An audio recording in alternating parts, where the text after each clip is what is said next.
Hey, hey, hey! Aujourd'hui, je vais te faire une vidéo sur une plateforme que j'utilise depuis déjà à peu près 3 ans, qui est un peu comme le gros éléphant rose dans la pièce dans le domaine des travailleurs autonomes en ligne. Je pense que la plupart des gens l'utilisent, soit comme client, soit comme fournisseur de services. Je suis pas certain qu'il y en a beaucoup qui l'aiment, par contre. Je parle de Fiverr. J'ai embarqué là-dessus pour offrir mes services de narrateur. Et ça a été une super belle porte d'entrée pour moi dans ce domaine-là. Ce qui est génial de Fiverr, c'est que c'est une plateforme qui relie des fournisseurs de services à des clients et qui agit comme arbitre. J'ai jamais utilisé le service d'arbitrage. Par contre, j'ai aucune idée qu'est-ce que ça donne. Et j'ai des sérieux doutes sur ce que ça peut donner. Mais en gros, si on parle, mettons, de ce que je fais comme narrateur, c'est-à-dire que moi, je suis là, je suis disponible, j'ai mes tarifs qui sont affichés et j'ai des clients qui peuvent venir regarder mes démos, puis s'ils aiment ça, ben, ils peuvent me contacter. Ah, tu peux-tu m'enregistrer ce texte-là? Tu peux-tu faire ça? Je leur fais une soumission. Et ben, ensuite, je leur fais le travail. J'enregistre ma voix avec leur script et je livre le projet. Ce qui est bien, c'est que ça m'assure que je vais être payé parce qu'au moment où je commence à faire le travail, Fiverr a déjà été payé. Donc, le client doit payer d'avance. Et ça assure au client qu'il ne se fera pas voler parce que moi, je vais seulement être payé une fois que le projet va être livré et accepté. Donc, c'est là que le système d'arbitrage pourrait embarquer si jamais il y a à y avoir dispute. Ça fait aussi que le client il peut acheter d'une personne qui a déjà une cote, il peut voir que j'ai une cote 5 étoiles, des super bons commentaires, que je travaille super rapidement. Il peut voir toutes ces statistiques-là grâce aux commentaires, aux notes et tout que les gens laissent. Donc, ça part d'une super bonne idée. La première chose qui m'a choqué, c'est qu'ils prennent 20% sur la transaction. Donc, si un client qui me paye 100 ben, il garde 20 c'est bon. Hein?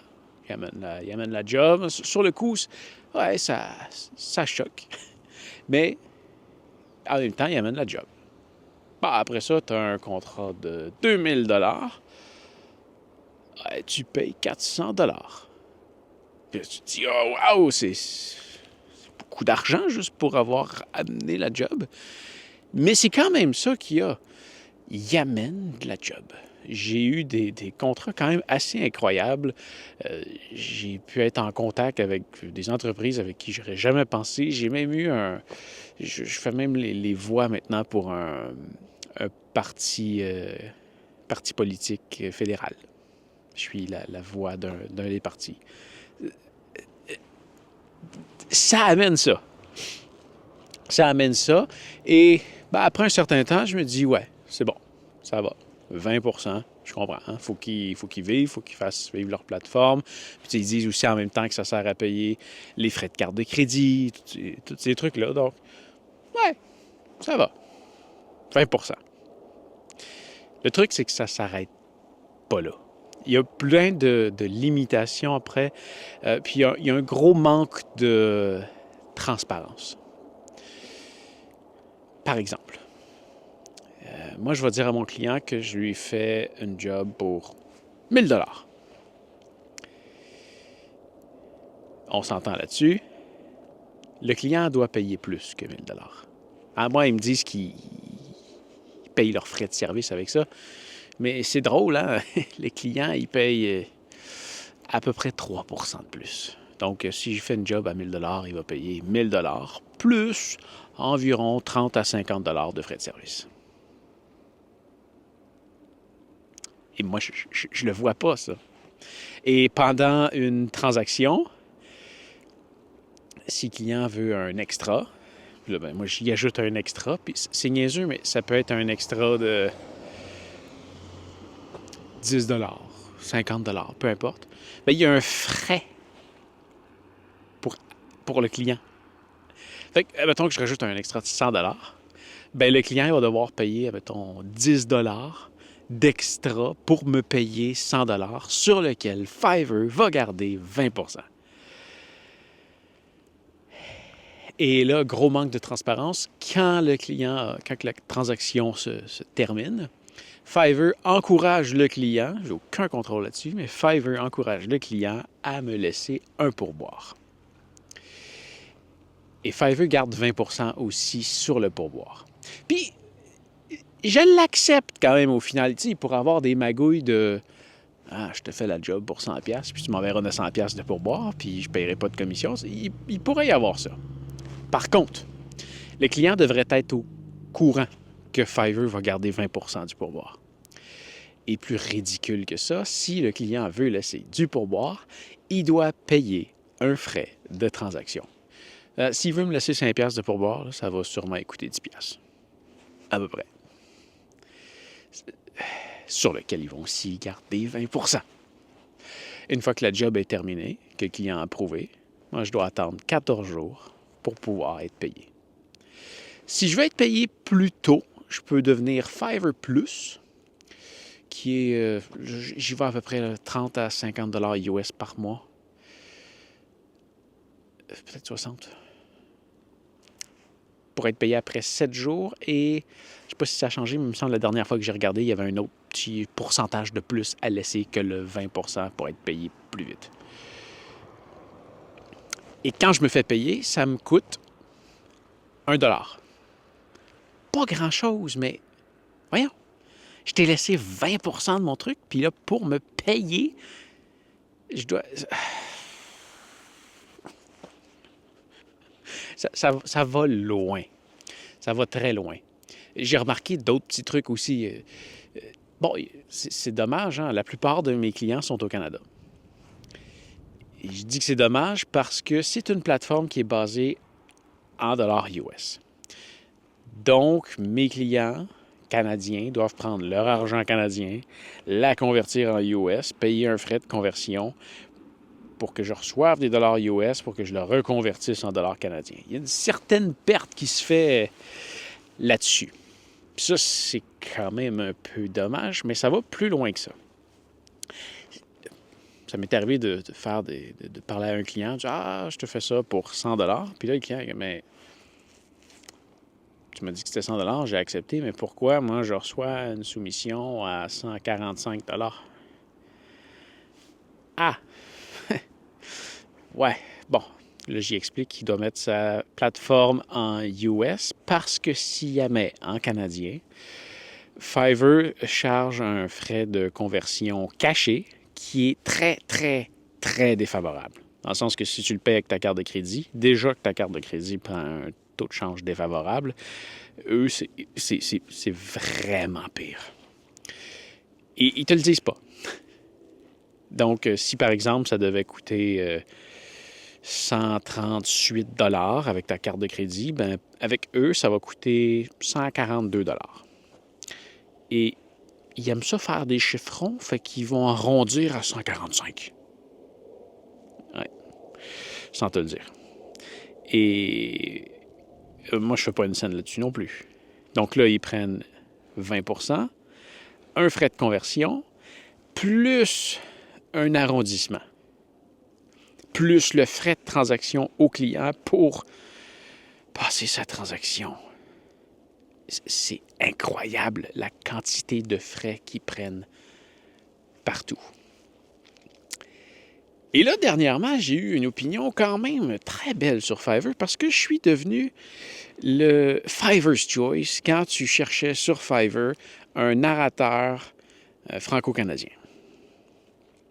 Je tombais comme numéro 1, la recommandation, et il s'est mis à me rentrer quand même plusieurs jobs quand c'est arrivé. Je peux dire que là, le petit 20 ça me faisait plaisir de le payer. La petite pièce, je passais à côté. Et là, il y a un truc aussi sur Fiverr, c'est qu'il y a des niveaux. Donc, quand tu commences, ben, t'es un débutant, ensuite, je pense que tu tombes. T'es pas niveau 1 dès le début, je pense. Mais bref, je suis monté niveau 2. Pour monter niveau 2, il faut que tu aies eu, si je ne me trompe pas, 20 clients uniques, une trentaine de commandes que tu aies vendues pour 2000 US de commandes et que tu aies un success score, un score de succès supérieur à 6. 6 ou 7, peu importe. Et ça, c'est le point qui m'énerve beaucoup. Le success score, c'est un pointage qui est basé sur une intelligence artificielle qui analyse ce que tu fais. Ça m'a pris du temps avant qu'elle monte. Tu ne peux pas vraiment savoir qu'est-ce qu'il faut que tu fasses pour que ça monte. C'est une intelligence artificielle qui gère ça. Mon pointage est monté jusqu'à 8. J'étais sur le point de devenir niveau 3 et mon success score a baissé d'un point. Pourquoi? Aucune idée. Et là, il vient de rebaisser d'un point. Et là, je suis menacé de tomber niveau 1.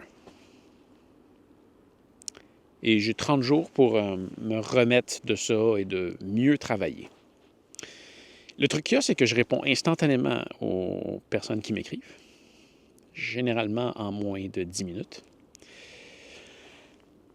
Je livre mes jobs extrêmement rapidement. Je les promets en 7 jours et généralement, je les livre en moins de 24 heures et souvent dans les 2 heures ou dans l'heure qui suit. Je livre vraiment rapidement.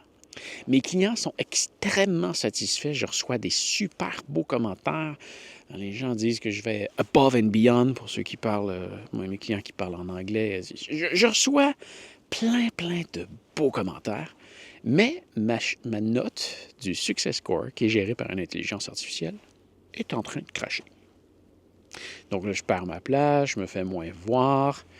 Et là, ça, c'est le point qui a fait en sorte que non, il faut que je fasse une vidéo là-dessus. C'est rendu un point tellement ridicule. Je me suis dit, je vais contacter le service client ou la relation client de Fiverr. Ça n'a pas de bon sens. Qu'est-ce qui se passe? C'est pas normal. Et là, je me mets à chercher comment les contacter. C'est plutôt compliqué. Il y a une page pour les contacter, mais en gros, c'est une grosse page avec plein d'informations. Et quand tu cliques sur le bouton en bas, après, comme pour si tu n'as pas trouvé nous contacter, tu cliques dessus, ça te ramène en haut de la page. Bref, je finis par chercher assez loin. Il y a un chatbot, je peux parler, il n'est pas compétent du tout. Et finalement, j'insiste au chatbot pour parler à un humain. Et là, il me dit, ouais, pas de problème, écris-moi ce qu'il faut, je vais transmettre ça à un humain et il va te revenir dans les 72 heures. Ah, mais si tu veux qu'il te revienne plus vite, deviens Fiverr Plus pour 50 à 60 $ US par mois et tu vas avoir une réponse plus rapide.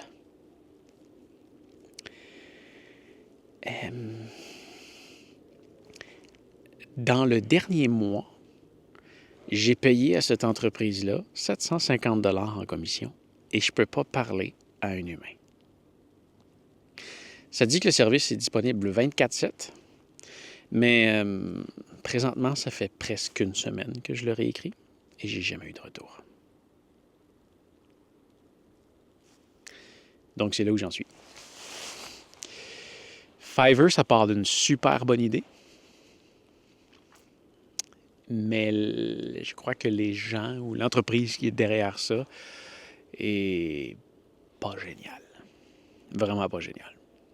Donc, je vais continuer à offrir mes services sur Fiverr, mais je suis en train de vouloir m'en distancer, d'offrir moi-même mes services, de partir mon site web à moi, d'aller chercher mes clients à moi, à l'extérieur de cette plateforme-là pour être plus autonome et me détacher de cette entreprise qui est vraiment pas transparente, en fait. Puis ça, c'est un truc qui est essentiel pour moi.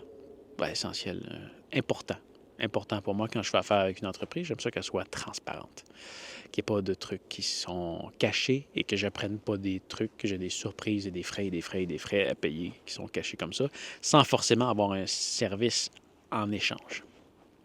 Donc voilà, c'était ma critique de Fiverr. J'espère que ça va t'avoir donné des idées, que ça va t'avoir